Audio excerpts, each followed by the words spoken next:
técnicas y siéntanse en libertad de interrumpirnos en el momento que necesiten o si tienen alguna duda y quieren resolverla puntualmente en ese momento, o si no, al final de cada sesión o cada parte de esta presentación podemos hacer este tipo de preguntas. Empezamos con la consolidación acelerada, ¿no? La consolidación acelerada, pues será el tema de consolidación es un fenómeno que ocurre en los suelos fósiles, ¿no? Arcillosos, que yo intento acelerar, ¿no? Con un mejoramiento de suelo. Esto típicamente se hace con drenes, en particular los drenes verticales, ¿no? Así les llamamos. Y este es el esquema general de aplicación de esta técnica. Con un suelo blando, cohesivo, que es apto a sufrir o susceptible de sufrir altas deformaciones cuando yo coloco una carga sobre él. Entonces este suelo tenderá a deformarse al paso del tiempo, ¿no? El problema de estos suelos cohesivos es que la permeabilidad, bueno, además de que se va a deformar, es que la permeabilidad no es grande, generalmente es pequeña. Entonces la deformación que va a ocurrir no la voy a ver al momento en que hago la construcción, sino tiempo después, ¿no? Entonces la idea es colocar hasta cierta profundidad, hasta la profundidad que me interesa, una serie de elementos que llamamos drenes verticales, que sirven para disipar la presión de poro que aumenta cuando yo coloco una sobrecarga en la superficie. Típicamente se coloca la red de drenes, se coloca una sobrecarga que va a ser mayor a la carga de servicio que yo voy a tener cuando mi proyecto esté operando, y después esta sobrecarga se retira una vez que yo haya obtenido el asentamiento debido a la consolidación que se aceleró. Estos drenes, pues hay muchos tipos en el mercado. Estos son dos de ellos, son los drenes planos. Estos son drenes prefabricados, ¿no? Son un núcleo de plástico con cierta corrugación que vienen recubiertos con un geotextil, que son de esta forma, ¿no? Plana. Y otros que también se utilizan son los circulares. Básicamente la misma idea, tener una guía donde circule el agua por capilaridad y una malla o un geotextil que recubra a este núcleo para evitar la entrada de luz. Y las placas de anclaje que van en la parte inferior, ¿no? El sistema de inserción de los drenes, pues es con una retroexcavadora, con un mástil y un mandril que tienen en su interior el dren vertical previamente colocado y que se va insertando en el suelo hasta la profundidad de diseño. Se extrae el mandril quedando el dren en la posición que yo quise. Y esto se repite una y otra vez. ¿Para qué tipo de suelos? ¿Qué consistencia? ¿Blandos? Suelos blandos, cohesivos y impermeables, digamos arcillas. ¿Y blandos un N máximo de cuánto? ¿Quiere decir algo para que la máquina pueda...? Menos de 15 golpes. Menos de 15 golpes. Así es, realmente blandos, ¿no? O sea, esto, para los suelos que necesitan este tratamiento son N de 0, 5, no, a veces es muy frágil la aguja que va a insertar. Así es. Y dice unos 50, una silla. Así es, si yo tuviera digamos un estrato duro aquí arriba, no podría hacerlo solo con el mandril. Tendría que ocupar una perforadora, sí, o sea, una perforación previa y luego insertar el mandril. Bueno, en ese caso, podría pensar ya en otro tipo de técnica, otro tipo de solución. Perdona, pero sí. Muchas veces se refuerza el mástil con un pequeño vibrador que ayuda a que penetre la aguja dentro del si el espesor lo permite. Exactamente.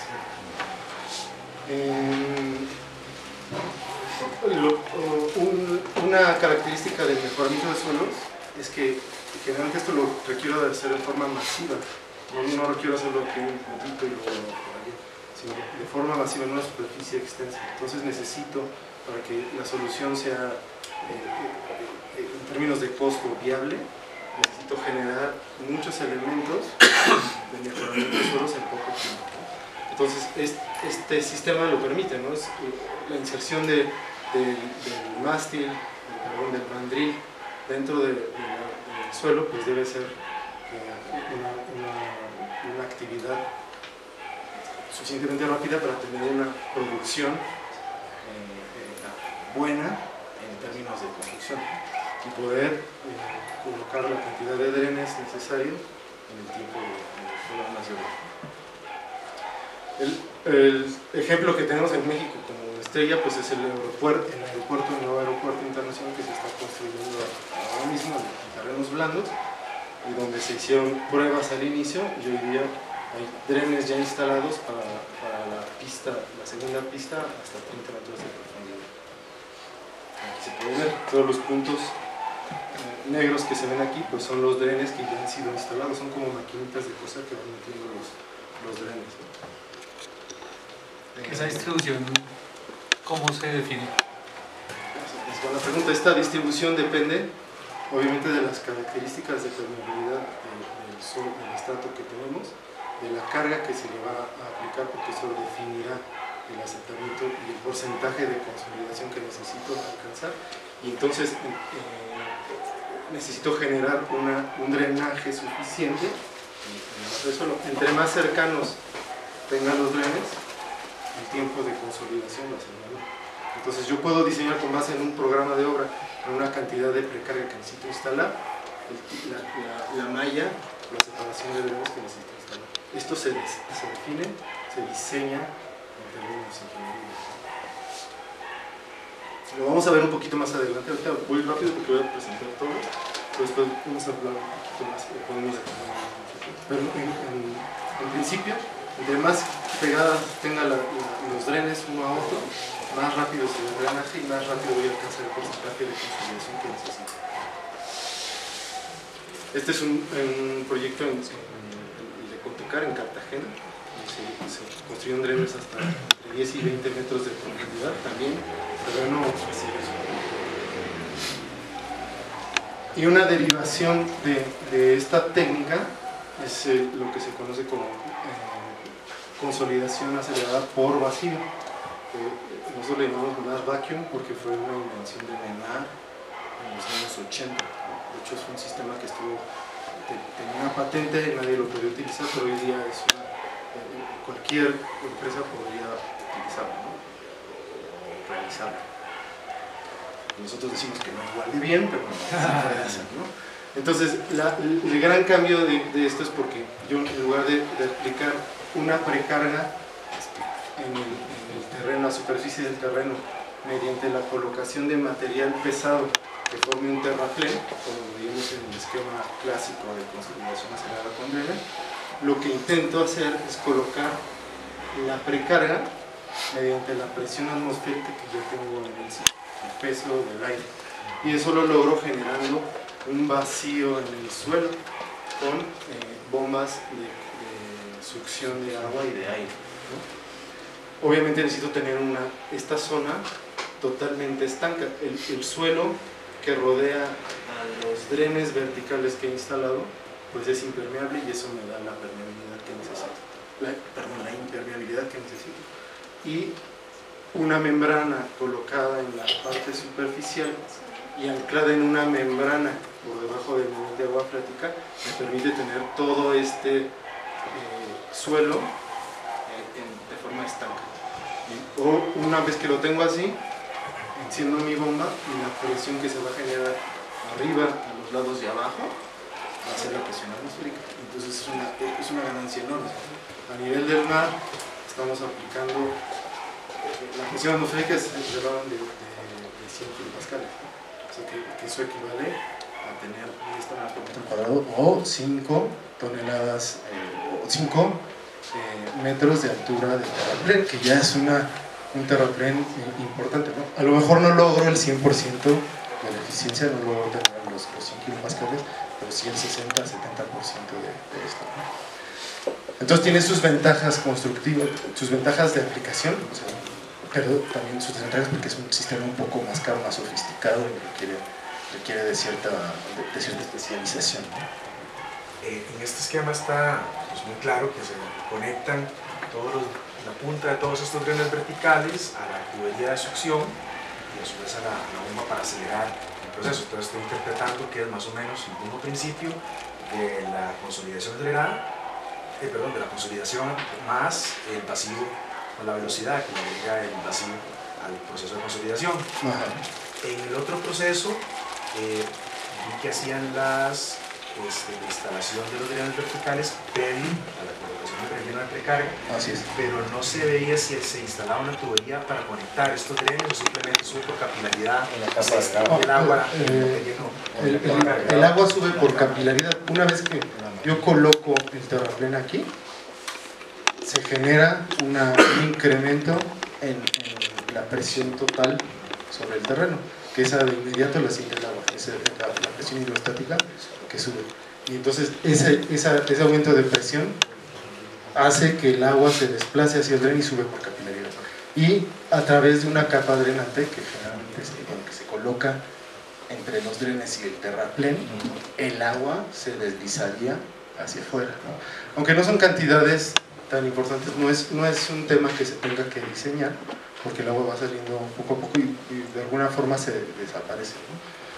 En el caso del sistema de vacío, la conexión entre los drenes, tal como está concebido el Menard Vacuum, el sistema de consolidación acelerada por vacío de Menard, la conexión aquí se ve como conectado de forma esquemática, pero realmente la conexión física no existe, sino se hace mediante una capa de material granular que tengo que instalar en la superficie, ¿no? Y entonces esa capa drenante será la conexión entre el dren vertical que viene del suelo y el dren horizontal que va hacia la bomba. Gracias. Y este es un esquema de cómo se ve, ¿no? Ya aplicado en obra, es una obra en Vietnam. Se obtuvieron, bueno, son 240.000 metros cuadrados tratados. Aquí se ve la zanja de estanqueidad, que le llamamos, que es la que pega en la superficie, se ancle y toda la masa de suelo quede estanca y se produzca el vacío dentro de ella, y el sistema de monitoreo, ¿no? Y bueno, la siguiente, bueno, eso es todo, consolidación por drenes. Después viene la técnica de columnas de grava y vibrocompactación, que es algo que tal vez conozcan, es uno de los sistemas que son más repetidos o se utilizan más en la práctica profesional.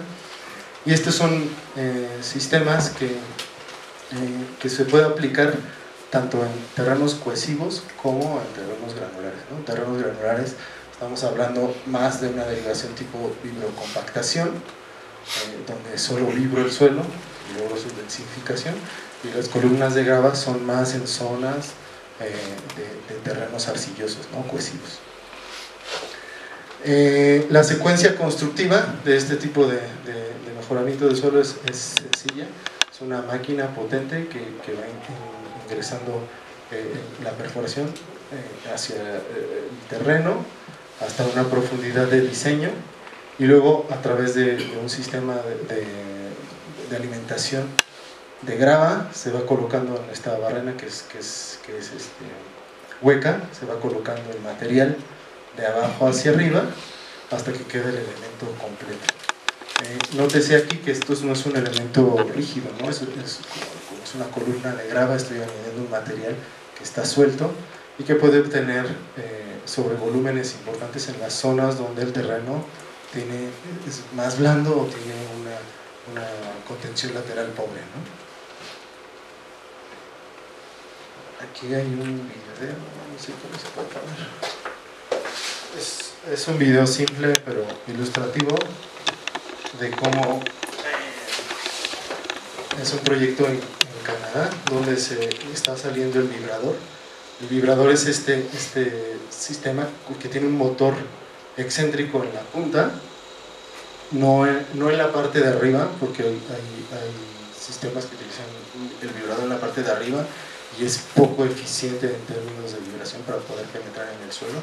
Los vibradores que utilizamos están en la parte de abajo y se va generando por pasadas el hueco y la tolva que va alimentando la perforación que se está realizando, ¿no? Este sistema se utiliza, bueno, los tipos de suelo que hemos mostrado, y típicamente es excelente para disminuir los asentamientos y aumentar la capacidad de carga, ¿no? Este es un proyecto de Colombia, de Bonilla, Aragón, en Cali. Se hizo...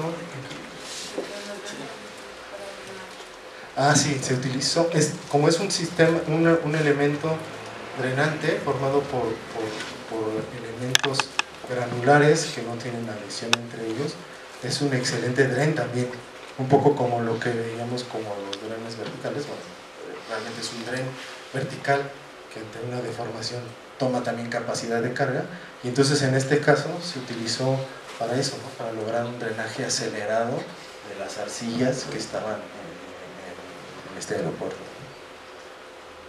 Y una parte, la parte de esta técnica que se utiliza en materiales granulares, tipo gravas y arenas, pues es la vibrocompactación, donde meto básicamente el mismo tipo de vibrador hasta la profundidad de diseño, y la pura vibración va generando el reacomodo de las partículas por donde voy pasando, ¿no? Generando estos conos de vacío que después tengo que rellenar con material de aportación, ¿no? Bueno,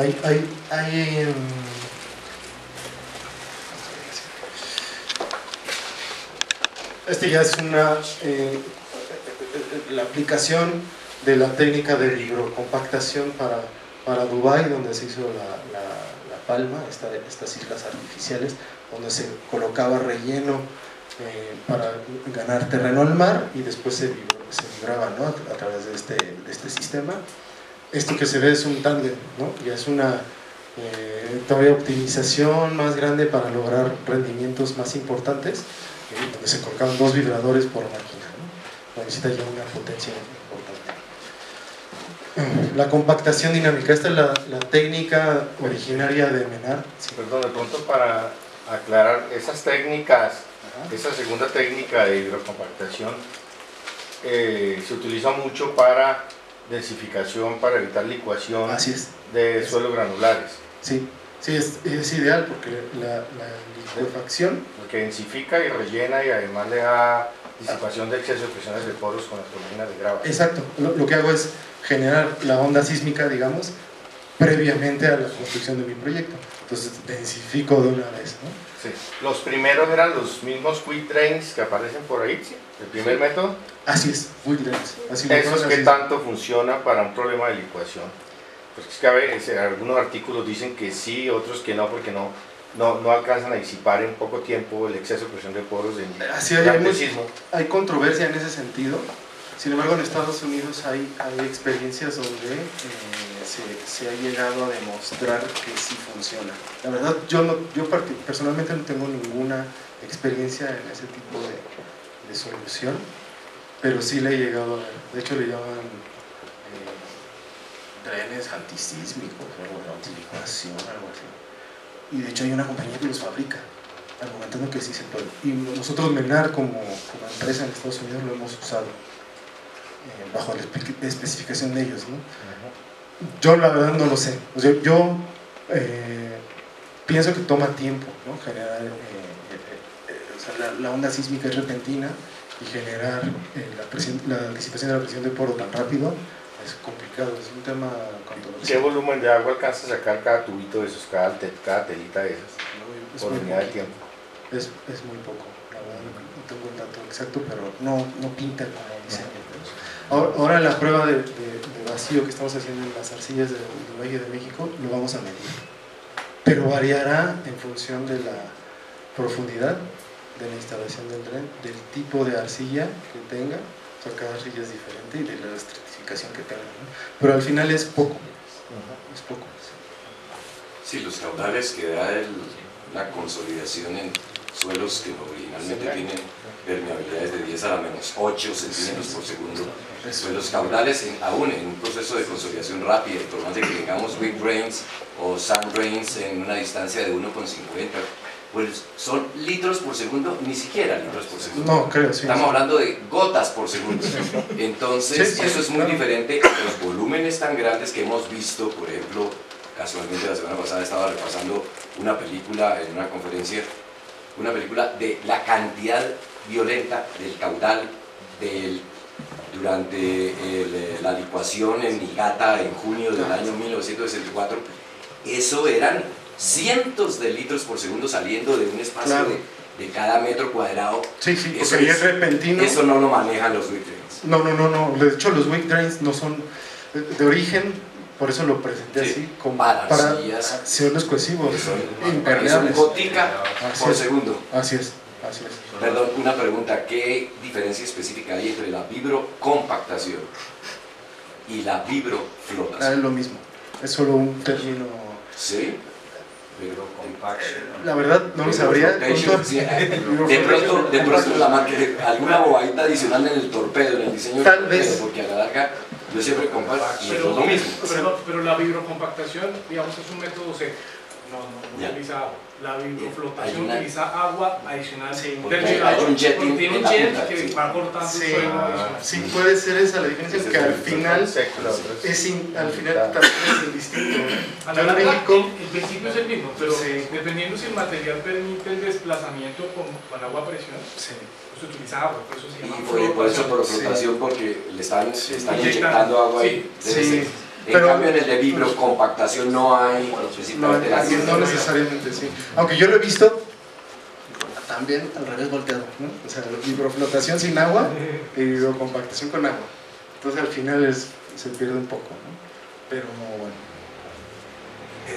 Escuchando luego la explicación que diste de las columnas de grava, me parece que se utiliza para los mismos suelos cohesivos de baja resistencia y con potencial de consolidación, que es un material permeable que permite la capilaridad del agua.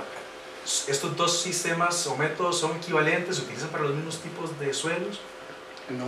O sea, el final, el tren vertical prefabricado, evidentemente es para generar la consolidación, no te da ninguna capacidad de carga adicional. Solo generas asentamiento o consolidación acelerada, porcentaje de consolidación en el tiempo. La columna de grava normalmente no la utilizas como dren, funciona como dren, pero no, el fin principal no es ese, el fin principal es aportar capacidad de carga y reducir asentamiento. Aunque funciona también para el otro. Sí. Un pilote flexible. Es una columna. Sustituir el suelo. Sí. Claro, lo que Y el material son gravas fracturadas, pues. Sí. Sí, triturado. Sí.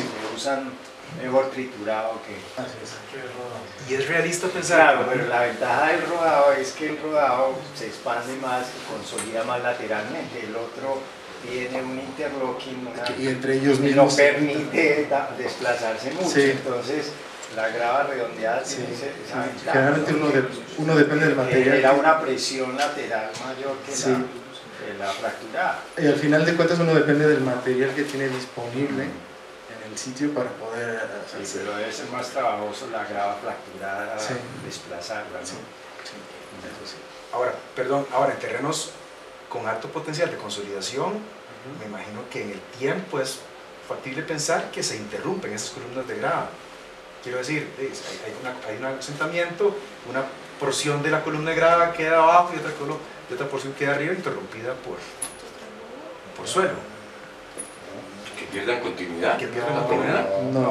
No, Es que porque todo se No, consolida. ellas se achatan, ellas se van Sí. acortando. Sí. De pronto se van, Sí. se van. y la idea es formar también una especie de capa de repartición en la parte superior. Entonces, va a pasar directamente a la columna y descarga al suelo. Entonces la consolidación tampoco es tan clara que se realice. La consistencia depende mucho del suelo de cocina, ¿no? Si es Sí. muy blando, pues Después, lo que hay que hacer es pruebas, ¿no? O sea, para asegurar que llegamos al objetivo, vale la pena hacer pruebas sobre la calidad de la grava, la compactación de la grava, o pruebas directamente sobre un arreglo de columnas en superficie para ver si logramos el objetivo.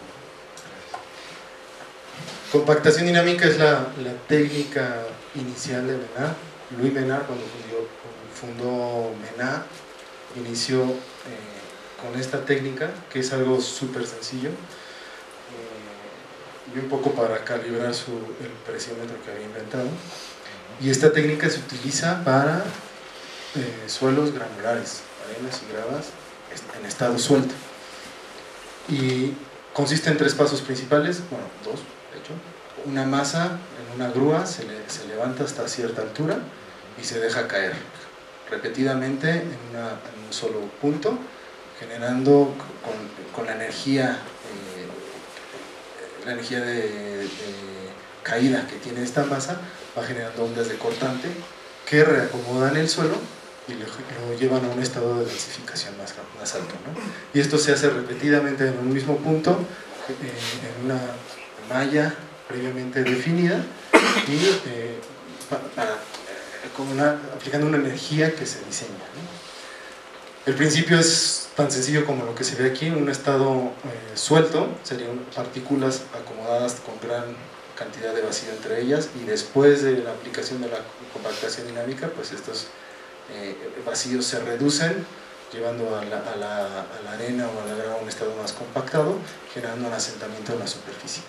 Esto también sirve para el control de la licuación, ¿no?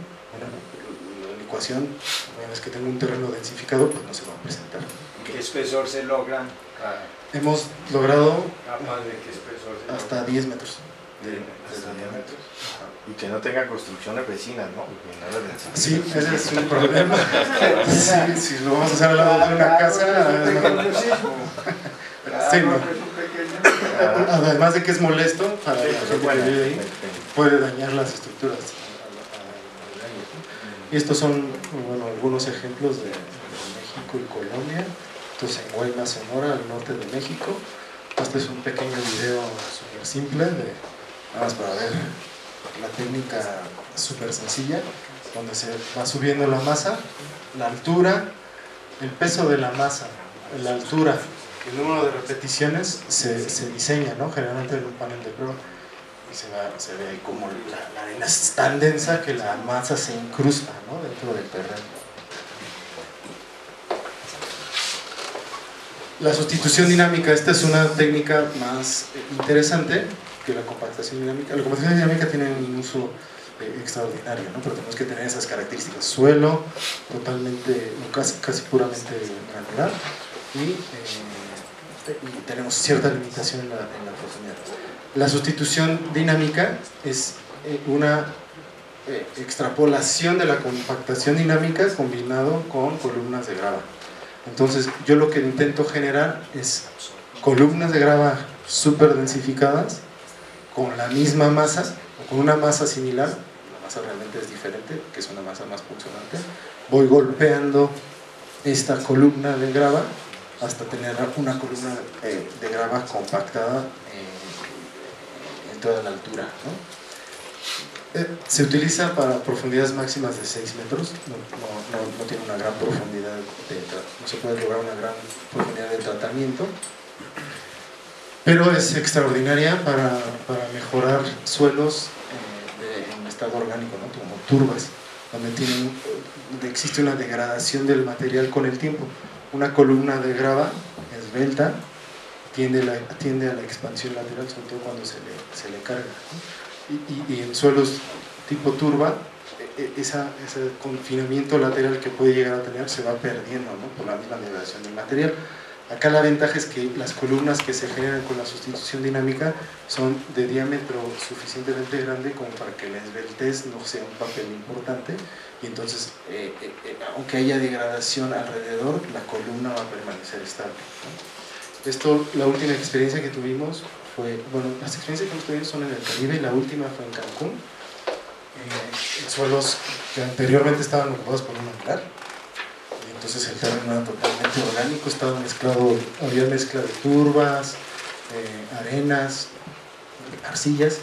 Entonces aquí previamente se había colocado material, así se golpea. Y las columnas de módulo controlado, la última técnica que voy a presentar de manera rápida, son inclusiones rígidas, tipo CMC, es la marca MENAR, columnas de módulo controlado, y esta es la técnica que se explota más a nivel MENAR porque tiene, aquí no la muestro otra vez, pero es la técnica que tiene una gran aplicación en la mayoría de los suelos, desde suelos corrosivos hasta suelos granulares. Tiene rapidez, tiene una gran rapidez en la ejecución, logra controlar o aumentar la capacidad de carga de forma importante y los asentamientos se reducen también de manera importante. Exacto, aquí está la igualdad. Las inclusiones rígidas tipo MENAR son las columnas de módulo controlado, ¿no?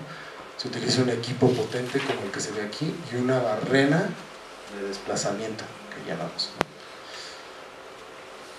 Una columna de módulo controlado, una inclusión rígida, es una optimización de las cimentaciones con pilotes.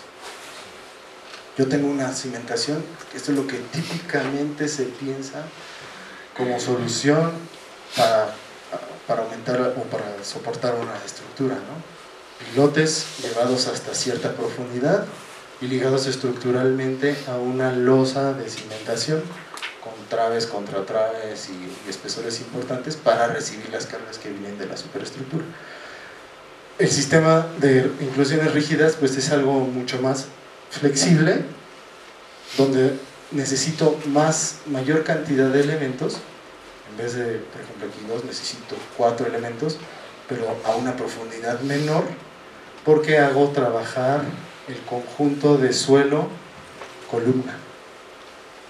Trabajan en conjunto, entonces se vuelve una solución más flexible, pero que acomodada a los criterios de asentamiento y capacidad de carga que necesito, puede funcionar. No ligo estructuralmente las inclusiones a la losa, puedo tener una reducción en los espesores de la losa y puedo tomar la misma cantidad de carga, ¿no? Esta es la filosofía de las inclusiones rígidas. Pero en suelos finos como arcilla no genera ningún beneficio, o sea, realmente no hay, es un pilote, básicamente es un pilote que atraviesa el estrato blando y trabaja por punta en un estrato competente.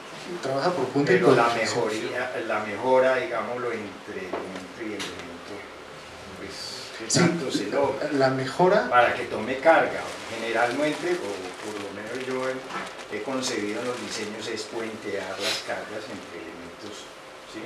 Sí. Entre sus elementos rígidos, porque si pones carga sobre esa arcilla, supongamos que está entre pilote y pilote, se te puede deformar. Sí. Una parte importante, lo voy a mencionar al rato, la capa de repartición, el diseño de la capa de repartición, que es la que al final hace trabajar el conjunto, porque al final estamos hablando de un mejoramiento de suelo. No tengo una arcilla como la tenía antes, pero con elementos incrustados, lo cual me limita las deformaciones y me eleva la capacidad de carga. Pero cuando uno ve sus sistemas, la concepción no es de que sea similar a un pilote, sino es un mejoramiento. Así o sea, se calcula es como una cimentación superficial que está sobre un estrato mejorado con un módulo de unas propiedades ponderadas por área o por volumen.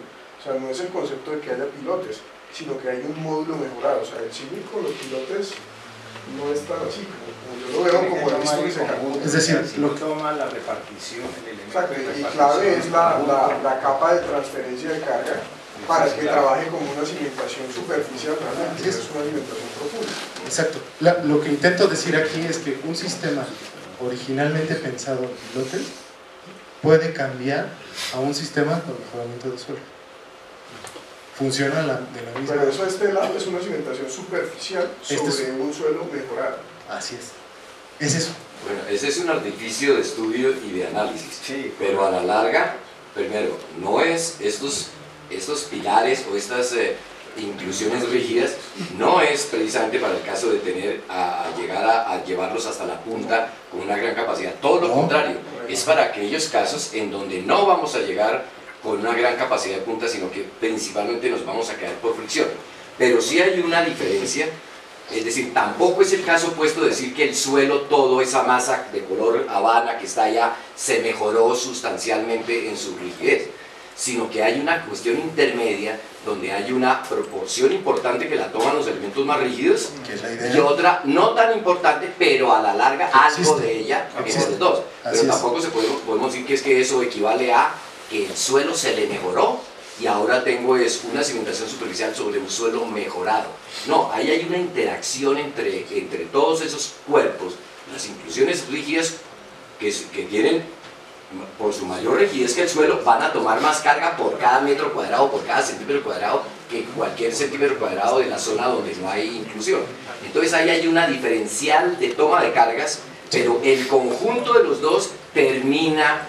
Por eso esto hay mucho de ensayo-error. Un método para tratarlo es trabajarlo como si fuera un suelo mejorado con un módulo equivalente. Esa es una forma de análisis. Sí, es un artificio. Pero se ha trabajado de las dos formas, o sea, se ha trabajado de punta, trabajando en estratos competentes, y los he visto en arcillas mejorando, digamos, los 6 primeros metros, los 7 primeros metros como una capa rígida. Sí.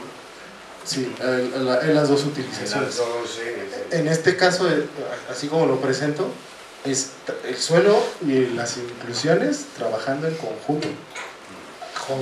Bueno, el suelo, las inclusiones y la capa de repartición trabajando en conjunto para poder tomar las mismas. Es como concepto, ¿no? Ahora, la capa de repartición, perdón, tiene que diseñarse para que yo pueda formar el arco que necesito para que la mayor parte de las cargas pasen directamente a la cabeza de las inclusiones y se distribuyan por fricción en las paredes de estas.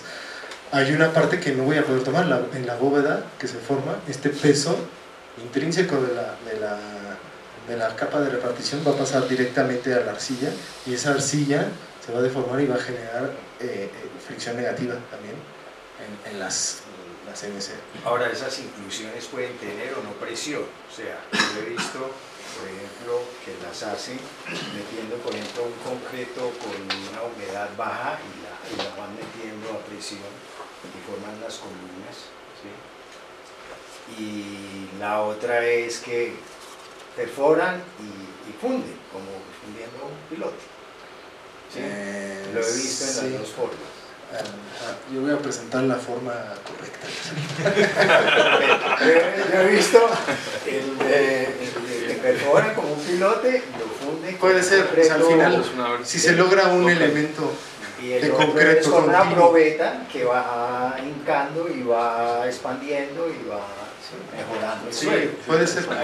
El mejoramiento lateral. El tema al final pasa por los rendimientos de construcción, por el costo que conlleva, y al final puede salir eso más caro que la misma solución con pilotes y la losa estructural que tenía originalmente, ¿no? O sea, pasa también el tema por el rendimiento que puedo obtener a nivel de ejecución. Bueno, esto es lo que hablaba. Nosotros a nivel mundial, no en México, Colombia o Latinoamérica, nos enfrentamos a soluciones originalmente así: un pilote prefabricado o construido en el sitio, que está ligado estructuralmente a una losa cabezal, ¿no?, que une todos los pilotes, y esa solución la podemos transformar en una malla de CNC, de inclusiones rígidas, uniformemente distribuidas bajo una capa de repartición y una losa optimizada, ¿no? Aquí pasábamos de una losa de 70 centímetros a 1 metro a una losa de 15 a 20 centímetros de espesor, donde no hay liga estructural, ¿no? Esto es lo que típicamente hacemos, y funciona. Y ahí La están las obras. repartición, esa capa es granular. Esta capa es granular, así es. Con geomas. Esto se puede diseñar con los materiales que hay en sitio, con la disponibilidad de recursos que tenga. Algo que quería comentar es que, a diferencia de las columnas de grava, que también sirven para tomar capacidad de carga y reducir asentamientos, es que estos elementos no tienen un cementante como lo es una columna de módulo controlado, que está hecha de concreto, ¿no? Concreto prefabricado, que llega con la olla al camión en el sitio y se instala directamente, sino que puede haber una expansión lateral, que hablaba de al colocar una carga en la superficie, pues esto tiende a bombarse, o si el suelo se degrada en el tiempo, pues esto aumenta, ¿no? Una inclusión rígida tiene esa ventaja también, ¿no? De que se mantiene en su sección constante a lo largo del tiempo. Y esto es un poco lo que decían.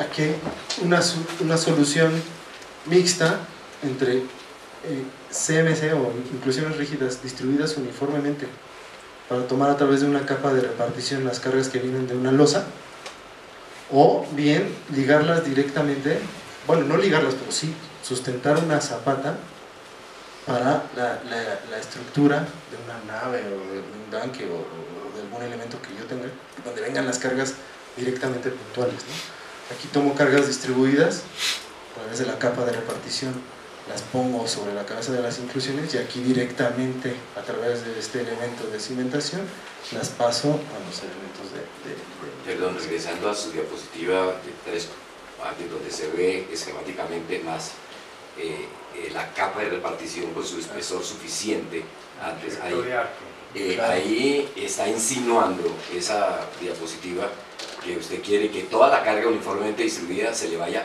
prácticamente a las columnas de grabado. Así es. Eso sería lo ideal. Perdón, a las columnas de grabado, no, a las CMC, a las inclusiones, todas se le esté yendo allá. Es lo mejor, pues sería lo mejor, porque yo descargo el suelo, ¿no? Evito la deformación del suelo y me quedo con la rigidez de... Entonces ahí en esa situación usted no está no está haciendo uso del beneficio de tomar carga.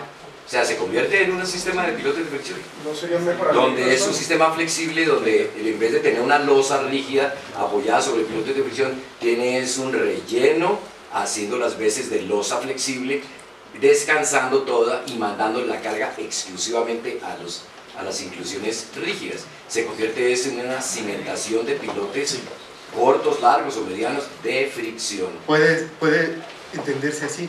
Por eso empecé diciendo que Karina empezó diciendo que los mejoramientos solo son una solución optimizada de cimentación. Puede ser que lo tomemos ya como una cimentación.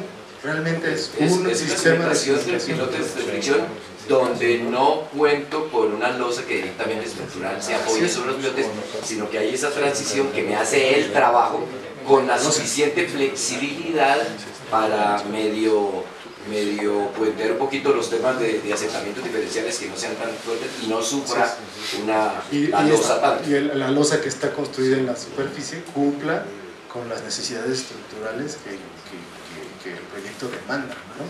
O sea, al final sí lo podemos considerar, es una solución de cimentación. Entre otras, porque a la hora que llegue la punta de cualquier pilote de estas, de cualquier inclusión, o todas las inclusiones, a llegar a un estrato extraordinariamente bueno, de alto contraste con los de arriba, ahí sí que menos va a participar el suelo que está entre ellas a actuar.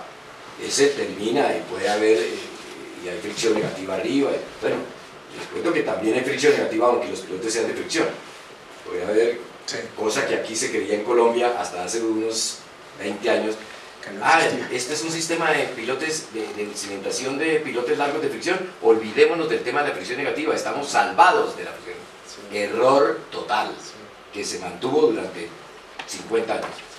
Ya se sabe que en pilotes largos de fricción hay que encontrar el plano neutro hasta donde hay que llegar con fricciones negativas. Solo que esa fricción negativa no afecta la capacidad de carga de los pilotes. Si seguimos pues a nuestro amigo Felenius con esa escuela tan debatida, pero que está cogiendo cada vez más fuerza. En México existió la misma discusión. Y al final podemos decir es una cimentación a base de inclusiones rígidas, pero lo seguimos llamando mejoramiento, porque coloco una gran cantidad de estos elementos. Ya no son elementos aislados a cada 3, 4 metros, o 5 o 6 metros, sino son a cada 2 metros, 2,50 y mucho más de 30. Así, sí, y pequeñitos. 30 centímetros, 20. Desde 28, que es lo que hacen, hasta 45. ¿Y el refuerzo es mínimo? ¿Es algo de refuerzo? Normalmente es concreto pobre. no se utiliza. Es concreto plano. En un caso normal no se utiliza. Hay ocasiones donde sí es necesario, sobre todo por cuestiones sísmicas. Sí, porque con sismo entonces se partiría. Puede ser, no necesariamente. Depende la la aceleración sísmica.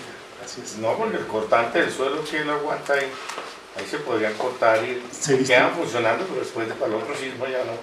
Porque Pues, ya quedan hay partidos. que revisarlo, es una condición que hay Pero que si revisar. tienes una capa rígida de longitud de 6, 7 metros, pues esa capa sísmicamente, pues no, si fueran largos, sí, de pronto. ¿De qué longitudes que son? ¿Máximo? Pues el récord es 50 metros, por eso. No, estamos largos. Lo que usamos normalmente, sí, ahí sí es pequeña y los 8 a 20 de metros. acuerdo. Entre 8 y 20 metros. Pensando eran más cortos. No, pero no necesariamente, Edgar, no necesariamente los corta un sismo, todo depende de la longitud de onda que va subiendo. Sí, depende de la Porque si longitud la de longitud onda. de onda es muy grande, todo se mueve con él solidariamente y se salvan las inclusiones de la corriente. Exactamente, la inclusión sigue los movimientos del suelo y entonces yo tengo que revisar, sí lo tengo que hacer, cuáles son las tensiones, los esfuerzos que se instalan dentro de la CMS y con eso juzgar si necesito reforzar o no. Hay veces que no funciona. Puedo controlar asentamientos, pero sismo no. En sismo cercano, que tiene periodo .15 por la velocidad de una arcilla blanda de 100, te da 15 metros. Y si el piloto tiene 45, entonces le da 3 longitudes de onda en un piloto y lo parte en 2 sitios. Sí, puede ser. Hay que meterle un poquito de refuerzo importante. Es una condición en la ciudad. En la Ciudad de México, que es lo que en una zona sísmica típica donde se usan las CMS, las inclusiones, hablamos de aceleraciones del punto 1G y no se necesita. Pero sismo lejano, ¿no? Que viene de la zona de subducción. Sí, al final el peak ground acceleration, que es la aceleración a superficie, punto 1. Y no se necesita. Pero además la fuente es lejanísima, Es lejano, 450 kilómetros desde Guerrero. desde Guerrero hasta ahí. O sea, el periodo es de 2 segundos, ya eso, mientras acá un sismo cercano es .2. Ya se dice más Sí, aquí chiquito, tenemos ya, en Bogotá para 3 el fuentes onda más bien chiquito. diferenciadas. Pero, por ejemplo, la aceleración sísmica aquí. Acá es .15, .20, es roca, No, a nivel superficial. Pero a 10 kilómetros de distancia.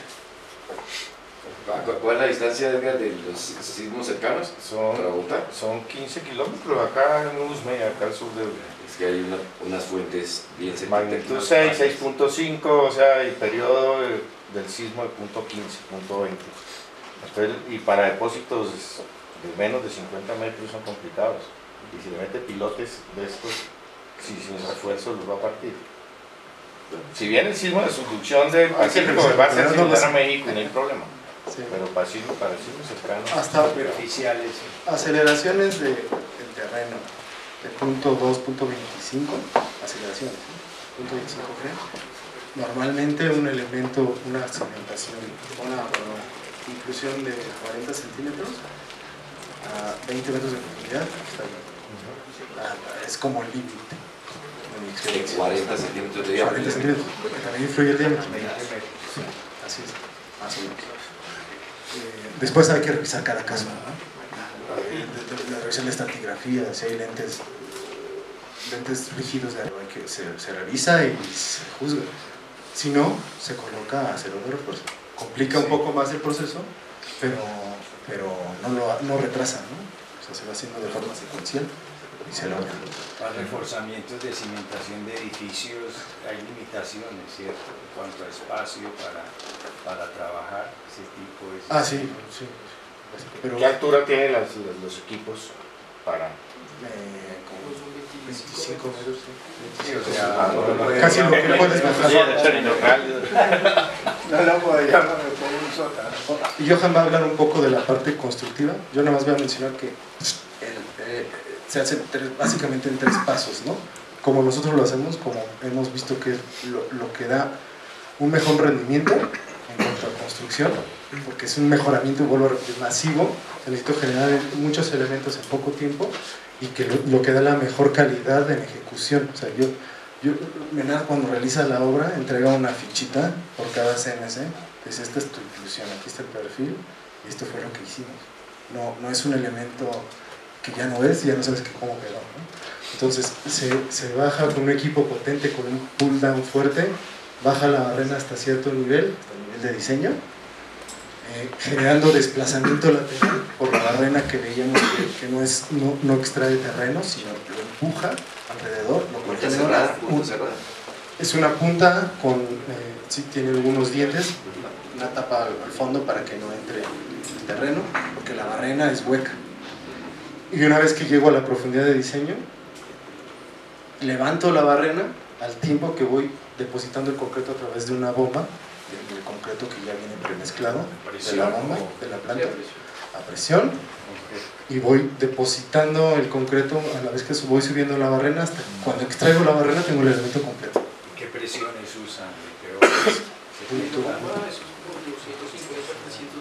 Así es. Aquí está la punta, este es un diseño especial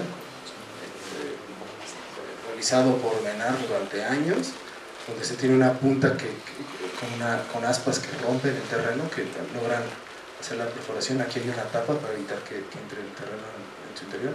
Estas aspas que desplazan el terreno, y luego una helicoidal a la inversa, que evita que suba, que el material excavado suba a la superficie.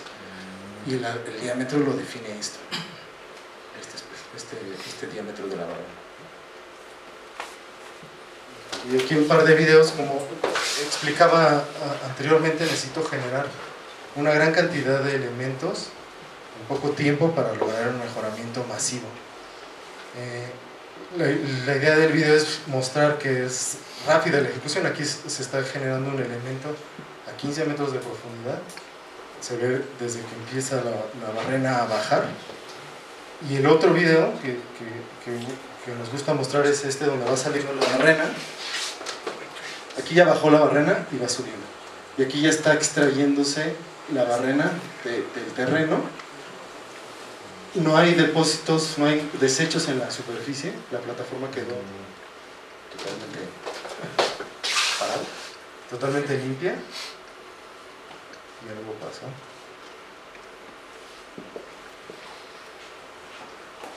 Ahí está. Y no se generan desechos en la superficie. Y se logra el colado hasta el nivel de la plataforma de trabajo para asegurar la continuidad de todo el concreto. ¿Qué diámetros manejan? Desde 28 centímetros hasta 45. Típicamente 30-40. Hay diámetros comerciales, ¿no? 30-40 es un número razonable, porque eso también influye en el espaciamiento, ¿no? En el diseño del espaciamiento. Ahí fue que se le sobró mucho concreto con respecto a... Ese video fue grabado expresamente para mostrar la limpieza de la plataforma. Y sí, demostrar que el concreto se tiene que rebosar un poco sobre la plataforma, después se va ajustando ahora para asegurarle que hay continuidad en el elemento. Esto se va monitoreando en tiempo real desde la cabina para asegurar todos los parámetros, ¿no? Está exagerado, normalmente en una producción ya masiva no se deja así, ¿no? Ese es el primero, es de prueba ese. Sí, era para hacer el video. Entonces, resumiendo los pasos, una plataforma de trabajo, que eso necesito tener para el equipo grande, se construyen los elementos, pueden estar apoyados en el estrato competente, se completa la plataforma para tener una capa de repartición suficiente para hacer el arqueo, y luego se construye, ¿no? Esto es típicamente cargas de almacenamiento, una carga distribuida en superficie, cargas puntuales para tomar la descarga de la estructura, cargas distribuidas solamente para tanques, son cargas importantes. Esto se usa sobre todo para estructuras de los abanicos de los generadores de generación eléctrica por eólicos, o para soportar grandes pesos de terraplenes. Y esto ayuda también a la estabilidad, disminuir la fase. Y bueno, ya. Después quería mostrar algunos ejemplos. Este es un ejemplo de Colombia, en Barranquilla. que es el proyecto Ultracel, que es para qué. Es para un domo para almacenamiento de clínica, de Ultracel. En esta alternativa inicialmente estaba diseñada con pilotes y se diseñó una alternativa con inclusiones rígidas que representó un ahorro de aproximadamente 10-15% con respecto a la alternativa inicial con pilotes. Las cargas eran muy altas, la máxima correspondía a 570 kilopascales, sin embargo se logró con inclusiones rígidas, pues fue un éxito. ¿A qué profundidad las inclusiones? 20 metros aproximadamente. 15-20 metros. Porque hay unas que están más profundas, hay un foso en la parte inferior. Esas inclusiones sí tienen refuerzo, pero el resto en el perímetro no, y esas van a vencer. Además la carga era muy variable, la carga de almacenamiento como se ve en ese esquema. Una pregunta, la capa granular, digamos la de transición, digamos que uno lo que busca es que efectivamente haya como que... ¿Y qué espesores promedio maneja?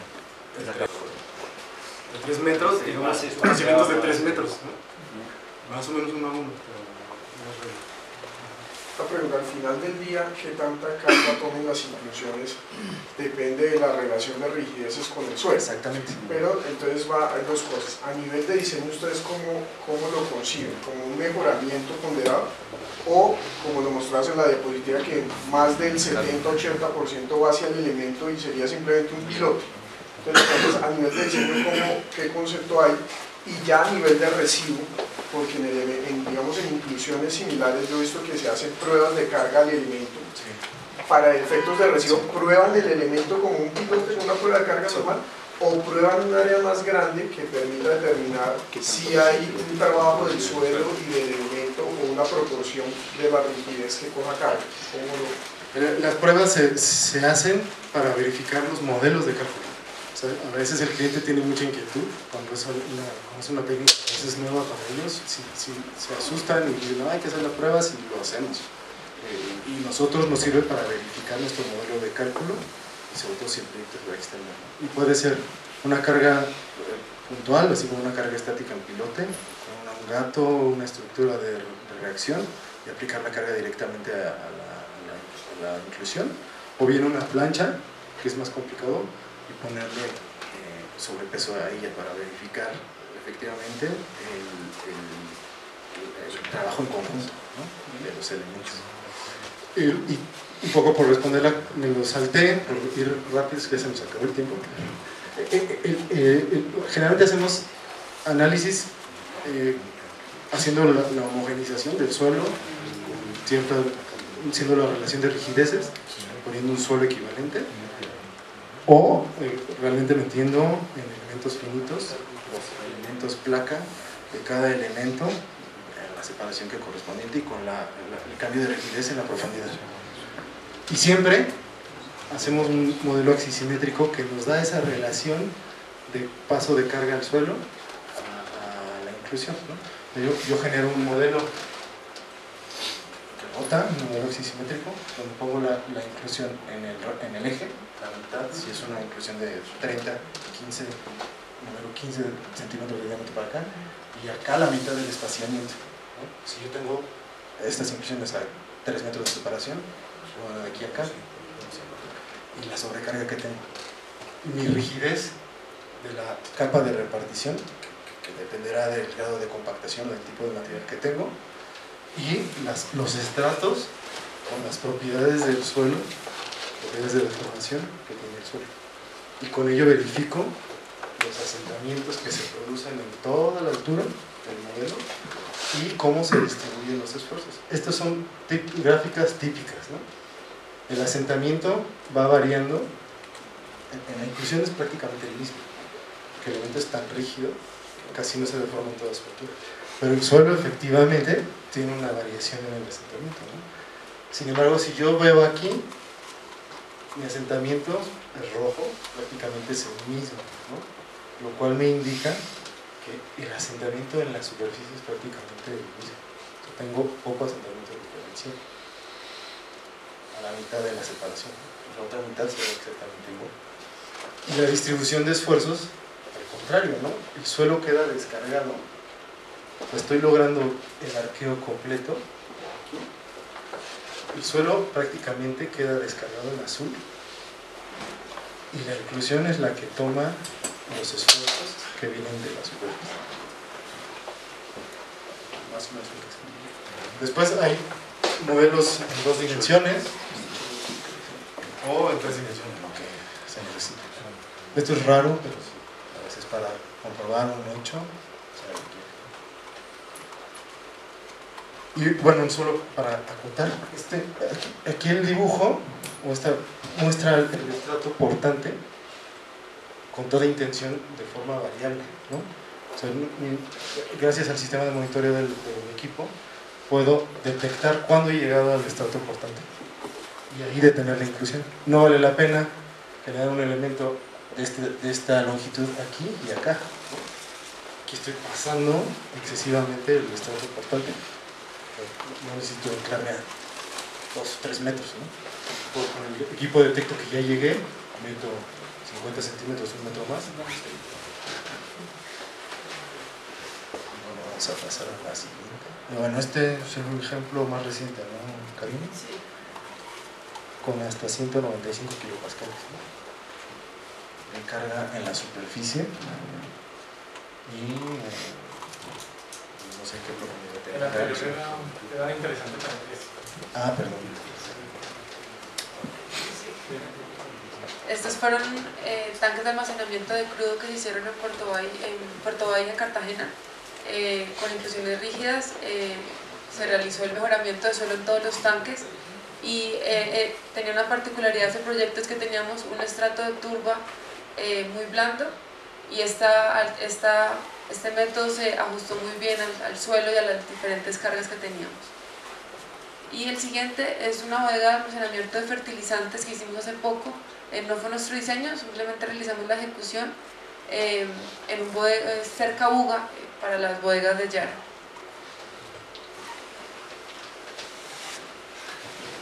Bueno, entonces, como conclusiones, podemos decir que un sistema de mejoramiento de suelo, al final, no solo es un sistema de mejoramiento de suelo, sino una solución optimizada de cimentación. Puede tener aplicabilidad o no, pero si la tiene, puede convertirse en un sistema, una solución de cimentación. Hay técnicas que cambian las características del terreno, lo hacen más competente en sí, como la compactación dinámica o la instalación de drenes verticales generando la consolidación, o puedo generar un suelo que mantiene sus características pero que está reforzado, ¿no? Como es el caso de las inclusiones o las columnas de grava.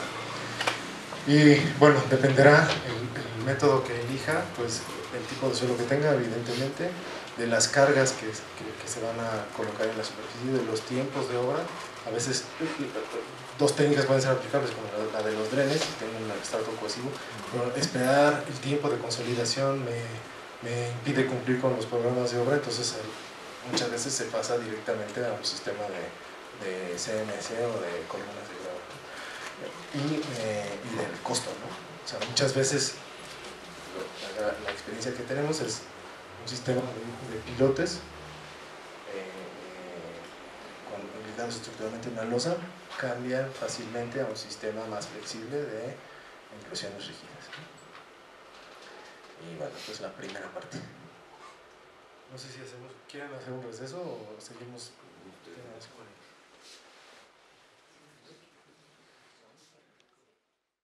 Sesión tenemos programado ver un esbozo general de los trabajos de mejoramiento de suelos que se están haciendo para la construcción del nuevo aeropuerto internacional de la Ciudad de México. Es algo que hemos vivido muy de cerca en los últimos años y queríamos compartirlo, ¿no? Aquí, aprovechando la oportunidad. Entonces, pues el proyecto es el render del proyecto final, la terminal del nuevo aeropuerto, que va a incrementar la capacidad del actual que está ya sobrepasada, ¿no? Es un proyecto magno, es un proyecto súper controversial a nivel social, a nivel económico, a nivel político, pero al final es una necesidad apremiante que tiene que realizarse, ¿no? Entonces,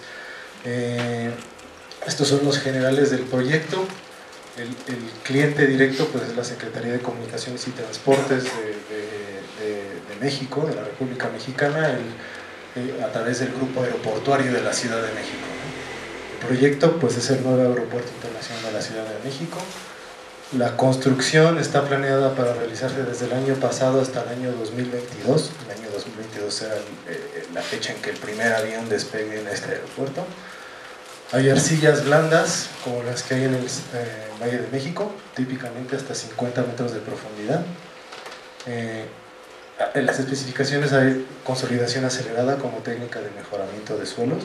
El proyecto lo hizo un grupo formado por 2 empresas mexicanas y una holandesa, Royal Asconin, que se llama el Grupo Tasana, que son lo que llaman el ingeniero maestro, ¿no? El que estudió el proyecto, hizo los cálculos y es lo que se está realizando en la actualidad, con técnicas que iban desde drenes verticales prefabricados, los que vimos en la presentación anterior, hasta técnicas de consolidación por vacío y inclusiones rígidas.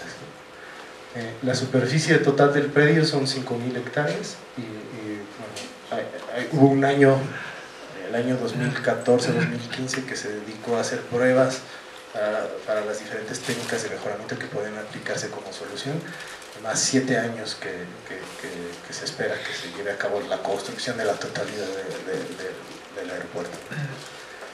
El sitio del aeropuerto es aquí, la Ciudad de México es esta mancha que se ve aquí, bueno, aquí está la división política, realmente la mancha urbana abarca todo lo que se ve así, aquí. Aquí no hay gente, realmente, bueno, es todo esto, la mancha urbana. En este terreno que estaba desocupado en propiedad del gobierno mexicano, en el municipio o ciudad de Texcoco de Mora, al norte, nororiente de la Ciudad de México. El aeropuerto actual, para tener una idea, está aquí, ¿no? Dentro de la ciudad. El nuevo, este se cancelará y se construirá el nuevo aquí, ¿no? Con 10 de capacidad. Muestro estas imágenes que son interesantes para entender un poco la geología, la estratigrafía del Valle de México. Esto es antes, ¿no? Antes de que el hombre pusiera su pie. El valle era una cuenca rodeada de montañas donde se inundaba, ¿no? O sea, todo esto que se ve en azul era un lago, existía un lago. En la época que llegaron los españoles a conquistar a los mexicas, los aztecas, la ciudad había sido construida en un lago, ¿no? Después se fue desecando, hoy día hay pocas zonas ya realmente con tirantes de agua, pero aquí se ve perfectamente que pues el predio está dentro de la zona tal cual del lago, ¿no? Lo cual le da unas características geotécnicas de material súper blando, ¿no? Entonces es todo un reto geotécnico. La Ciudad de México tiene ese reto. Durante toda la época moderna se han tenido que resolver problemas, realmente problemas complejos de deformación de suelos y de asentamientos que se han ido resolviendo con el tiempo. Se ha adquirido bastante experiencia en ese tema y bueno,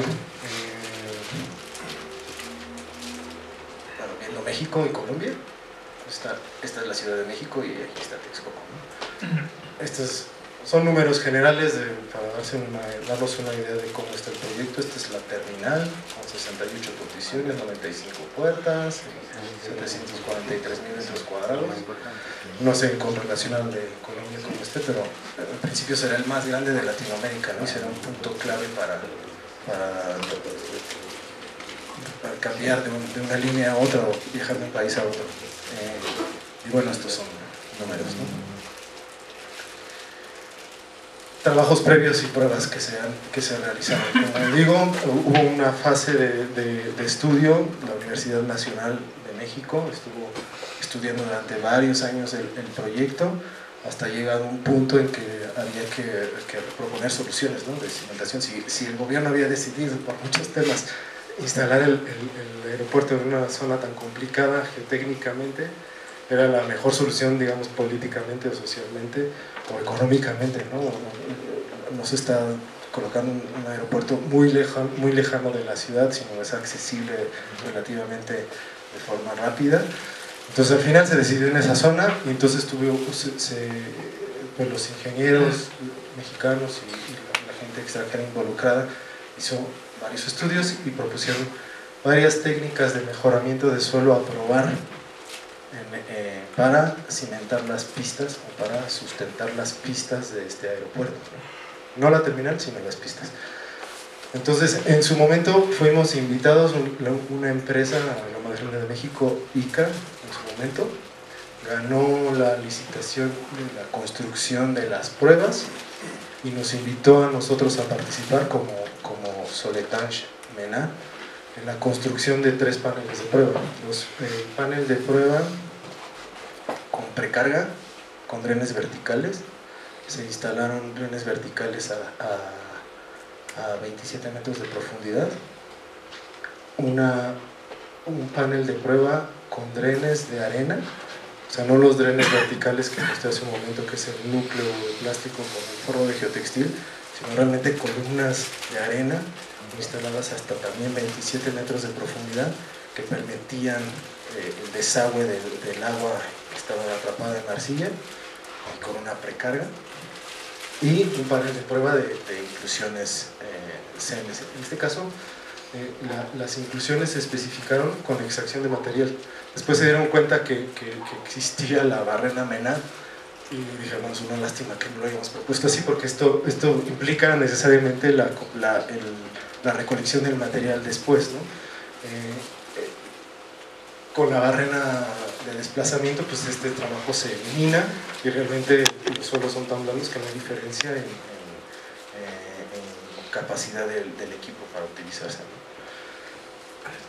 Por otro lado, hoy día todavía estamos realizando un panel de prueba que se nos pidió. Esta fue una licitación aparte, la ganamos directamente como MENA y Soletanche Rachin para el grupo aeroportuario, que es la prueba de consolidación por vacío, que es un sistema que se requiere para el perímetro de la terminal. Le voy a explicar después por qué. Y esto está ahora mismo en la ejecución. Es algo que nos cayó como regalo, digamos,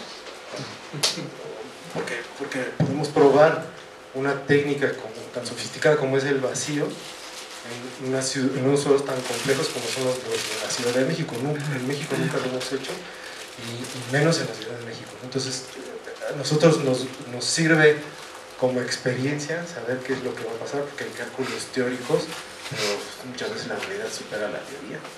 Entonces nos da gusto tener este tipo de proyectos. Cuando estén en México los invitamos cordialmente a ver los resultados. Y el panel de prueba de excavación, ¿no? Son arcillas súper blandas, que el tema de excavar estas arcillas para construir un cajón de cimentación, una estructura de concreto a 5 metros de profundidad, es todo un tema, ¿no? No es una cosa que sea fácil de realizar. Entonces el ingeniero maestro, ante esta preocupación, el ingeniero maestro de la terminal, que en este caso es la compañía Arup, decidió hacer un panel de prueba y con base en ello definir qué hacer, ¿no? Al final la conclusión no fue tan clara, pero también lo realizamos, ¿no? Como Soletanche. Después, actualmente estas son las partes del aeropuerto que se están ejecutando: el edificio terminal con la excavación y la construcción de la losa de fondo, la pista 2 y la pista 2 y la pista 3. ¿Por qué no la 1 y la 2? No sé, pero la 2 y la 3. Y la torre de control, ¿no? Son los trabajos que actualmente se están realizando y que, teniendo esto, en el 2022 podrá operar. Entonces, voy a platicar un poco del mejoramiento que ya realizamos para la pista 2 y que, bueno, volvemos al esquema tradicional, ¿no? Tenemos en la Ciudad de México arcillas hasta 30 metros de profundidad, después viene una capa dura y luego 20 metros más de arcilla blanda. El terraplén, al final, según lo que nos explican, solo les importa controlar los asentamientos que se produce en la primera formación arcillosa, que es la más superficial, hasta 30 metros, con los drenes, acelerando su consolidación con los drenes. Entonces, como vimos, pues hay que instalar una malla de drenes verticales prefabricados en esta arcilla y colocar una precarga que se dejará 6 meses. Si no colocáramos los drenes y pensáramos en una solución de precarga, pues ocurriría esto, ¿no? Yo coloco la precarga y el agua que está atrapada en la estructura atómica de la arcilla tendría que escapar hacia arriba o hacia abajo, ¿no? Lo cual es un proceso de consolidación que lleva años. Ahora instalo los drenes, entonces al aumentar la presión del poro en la masa de suelo, pues le doy movimiento al agua, fluye horizontalmente, que es más fácil fluir el agua horizontalmente en la arcilla que se va depositando en estratos horizontales, y encuentra el dren y sale rápidamente, ¿no? Entonces se genera un esquema de este tipo donde genera una consolidación, una deformación como la que se ve aquí, se llama de suelo que tendríamos que mejorar. Tenemos que meter 15 equipos, 15 mástiles trabajando al mismo tiempo durante día y noche para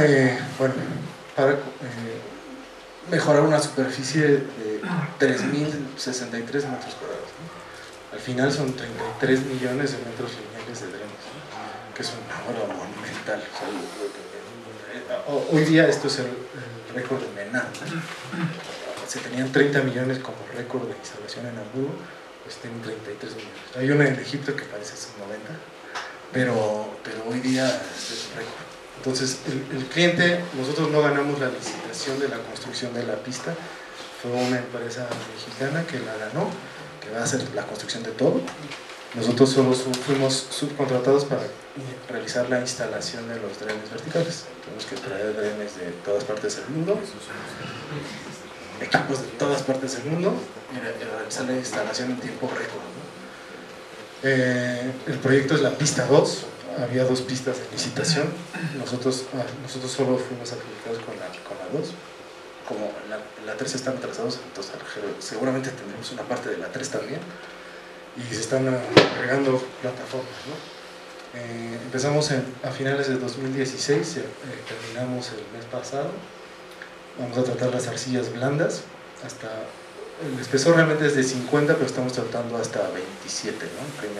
La primera formación arcillosa que explicaba. Entre 16 y 27, porque el terreno es tan grande que también ya hay variación de los estratos, ¿no? No es un predio pequeño donde puedes considerar que no hay una variación de los estratos, de los depósitos profundos o de la capadura, sino que realmente hay una diferencia entre la pista mide